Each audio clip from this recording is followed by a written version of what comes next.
ಈಗಾಗಲೇ ಪೊಲೀಸ್ ಇಲಾಖೆ ವತಿಯಿಂದ ನಮ್ಮಲ್ಲಿ ಇಂಡಸ್ಟ್ರಿಯಲ್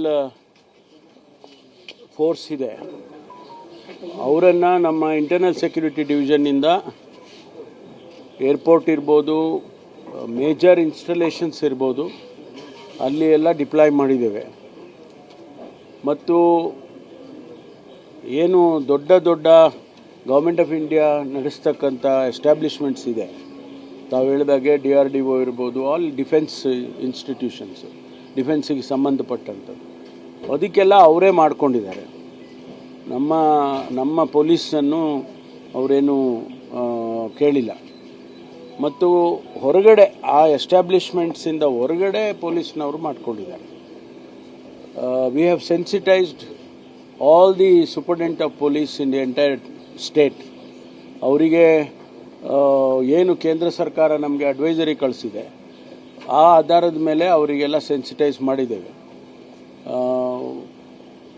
ಮೋರಲ್ಲೆಸ್ ಈಗೇನು ನಾ ಹೇಳ್ದಂಗೆ ಇವತ್ತು ಇಲ್ಲಿ ಏನು ಬೆಂಗಳೂರಲ್ಲಿ ಮಾಡಿದ್ವಿ, 3 ಡಿಸ್ಟ್ರಿಕ್ಟನ್ನು ಅವರು ಆಯ್ಕೆ ಮಾಡಿಕೊಟ್ಟಿರೋದು. ಆ 3 ಡಿಸ್ಟ್ರಿಕ್ಟಲ್ಲೂ ಕೂಡ ಈ ಡ್ರಿಲ್ಲನ್ನು ಮಾಡಿಸಿದ್ದಾರೆ. ಇದು ಇಡೀ ಎಲ್ಲ ರಾಜ್ಯಕ್ಕೆ ಕೂಡ ಗೊತ್ತಾಗಬೇಕು. ಅದನ್ನು ನಮ್ಮ ಸೂಪರಿಂಟೆಂಡೆಂಟ್ ಪೊಲೀಸ್ SP ಗಳು ಅದನ್ನು ಸೆನ್ಸಿಟೈಸ್ ಮಾಡ್ತಾರೆ, ನಮ್ಮ ಫೈರ್ ಡಿಪಾರ್ಟ್ಮೆಂಟು ಸೆನ್ಸಿಟೈಸ್ ಮಾಡ್ತಾರೆ. ಇಷ್ಟು ಪ್ರಿಪ್ರೇಷನ್ಸ್ ಮಾಡ್ಕೊಂಡಿದ್ದೀವಿ. ಇನ್ನು ಡಿಫೆನ್ಸ್ ಪ್ರಿಪ್ರೇಷನ್ಸು ನಾವೇನು ಹೇಳೋಂಗೆ ಇಲ್ಲ. ಈಗ ಇವತ್ತಿಗೆ ಮಾತ್ರ ಮಾಡಿದ್ದಾರೆ. ಅಗತ್ಯ ಬಿದ್ದರೆ ಡಿಪೆಂಡಿಂಗ್ ಆನ್ ದಿ ಇನ್ಪುಟ್ಸ್ ಇದೆಯಲ್ಲ, ಈಗ ರಾಯಚೂರಿನಲ್ಲಿ ನಮ್ಮಲ್ಲಿ ಪವರ್ ಸ್ಟೇಷನ್ಸ್ ಇದೆ, ಕಾರವಾರದಲ್ಲಿ ಉತ್ತರ ಕನ್ನಡದಲ್ಲಿ ಕೈಗಾ ಇದೆ, ಮತ್ತು ಅಲ್ಲಿ ನೇವಲ್ ಬೇಸ್ ಇದೆ. ಅದಕ್ಕೆಲ್ಲ ಪ್ರಿಪ್ರೇಷನ್ಸ್ ಮಾಡಿಕೊಂಡು, ಅಂದರೆ these are all sensitive districts ಅಂತ ಮಾಡಿದ್ದಾರೆ, ಐಡೆಂಟಿಫೈ ಮಾಡಿದ್ದಾರೆ. ಇದು ನಾವು ಮಾಡಿದ್ದಲ್ಲ, ಕೇಂದ್ರ ಸರ್ಕಾರನೇ ಮಾಡಿದೆ. ಅದರಿಂದ ಅಲ್ಲೆಲ್ಲ ಮಾಡ್ತೀವಿ. ಮತ್ತು ಬೇರೆ ಬೇರೆ ಜಿಲ್ಲೆಗಳಲ್ಲಿ ಕೂಡ ನಾರ್ಮಲ್ ಆಗಿರ್ತಕ್ಕಂಥ ಏನು ಎಸ್ಟಾಬ್ಲಿಷ್ಮೆಂಟು, ಡಿಫೆನ್ಸ್ ಎಸ್ಟಾಬ್ಲಿಷ್ಮೆಂಟ್ ಆಗಬೇಕು ಅಂತ ಏನಿಲ್ಲ, ಅವು ಎಲ್ಲ ಜಿಲ್ಲೆಗಳಿಗೂ ಸೆನ್ಸಿಟೈಸ್ ಮಾಡಿದ್ವಿ. So how is Karnataka prepared? We just saw the mock drill, and what should people do to remain aware and alert? No, Government of India has already issued an advisory. According to that, we have taken all necessary steps to deploy our police forces. Also, we have sensitized all the SPs in the districts. Of course, Government of India has identified 3 districts, one Raichur and Uttara Kannada and Bangalore city. So the rest of the state, rest of the districts, we have already informed them, we have sensitized them. Prepare in a way what Government of India has directed to us, and also at a time of war and things like that, what is the preparation we have. Earlier also we have an SOP. According to that, they have been informed. So you also mentioned that we are in a state where there could, if it is at all a state of war impending, or if we are in a shadow of war, as you stated in Kannada. So how do you think the preparedness would be? And we have a long coastline as well. And how secure are we? Yeah, coastal guards from the police. Okay, you can okay. Coastal guards also have been sensitized.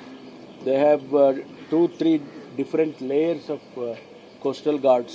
One, of course, we have from the police coastal security force, and the defense naval team has also got one within the international border, and the other one is the international border. So they have also been sensitized. And sorry, what is the objective of this bill? No, just to create an awareness in a situation like war, how the civilians also can be, useful, in kind of maintaining peace, maintaining all the services, all these things, it will help. Civil defense people, they can help. So in the states of you India, don't need Karnataka, to bring in the army or navy for this purpose. So in the states of in states of India, Karnataka also has been under the radar, terror radar. So, and we've seen a lot of attacks earlier as well. In Bangalore, no, it has always been Bangalore, particularly Bangalore has always been on the radar of terrorists. You know, in earlier days also there were sleeper cells here, and we have identified many a times, NIA has identified and taken those terrorist sleeper cells groups. We're also sensitive enough to kind of prepare ourselves in these situations. Sir, will there be any enhanced security measures apart from what is existing right now? If need be, yes. If need be, we will request the army or we request military forces. Sir ಈಗ mid ನೈಟಲ್ಲಿ ಆಗಿದ್ದಂತ strike retaliation ಮಾಡಿ ಇದಕ್ಕೆ ಸಂಬಂಧಪಟ್ಟಂಗೆ ನಾವು ನಿನ್ನೆ ರಾತ್ರಿ ಸುಮಾರು 1.5 ಗಂಟೆ 2 ಗಂಟೆ ಸಂದರ್ಭದಲ್ಲಿ ಏನು ಟೆರರಿಸ್ಟ್ ಹೈಡೌಟ್ಸ್ ಇದೆ ಪಾಕಿಸ್ತಾನದ ಬಾರ್ಡರ್ನಲ್ಲಿ, ಕೆಲವು Pakistan occupied areas, Kashmir areas, ಇನ್ನು ಸ್ವಲ್ಪ ಡೀಪಾಗಿ ಹೋಗಿದ್ದಾರೆ. ಅಂಥ ಕಡೆ ಎಲ್ಲ 9 ಕಡೆ ದಾಳಿ ಮಾಡಿದ್ದಾರೆ, ಏರ್ ಸ್ಟ್ರೈಕ್ ಮಾಡಿದ್ದಾರೆ. ಡೀಟೇಲ್ಸ್ ಆಫ್ ಡೆತ್ಸ್, ಡಿಸ್ಟ್ರಕ್ಷನ್ ಅದೆಲ್ಲ ನಮಗಿನ್ನೂ ಏನೂ ಲಭ್ಯ ಆಗಿಲ್ಲ. ಅದೇನು ಮಾಧ್ಯಮದಲ್ಲಿ ನೀವೇನು ಹೇಳ್ತೀರೋ ಅಷ್ಟೇ ನಾವು ತಿಳ್ಕೊಂಡಿದ್ದೀವಿ ಅಷ್ಟೇ. ಅಫಿಷಿಯಲ್ ಆಗಿ ಏನೂ ಇನ್ನೂ ಕೂಡ ಕಮ್ಯುನಿಕೇಟ್ ಆಗಿಲ್ಲ. ಅದರಿಂದ ಅದನ್ನು ಎಲ್ಲರೂ ಕೂಡ ಸ್ವಾಗತ ಮಾಡಿದ್ದೇವೆ. ನಾವೆಲ್ಲರೂ ಪ್ರತಿಯೊಬ್ಬ ಭಾರತೀಯನೂ ಅಫ್ಕೋರ್ಸ್ ಸ್ವಾಗತ ಮಾಡಬೇಕಾಗುತ್ತೆ. ನಾವೆಲ್ಲ ಸ್ವಾಗತ ಮಾಡಿದ್ದೇವೆ.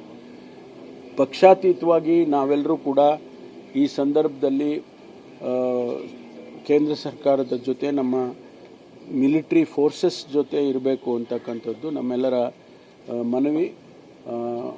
ಅದರ ಕರ್ತವ್ಯ ಅಂತಲೂ ಕೂಡ ನಾನು ಭಾವಿಸ್ಕೊಳ್ತೇನೆ. Thank you.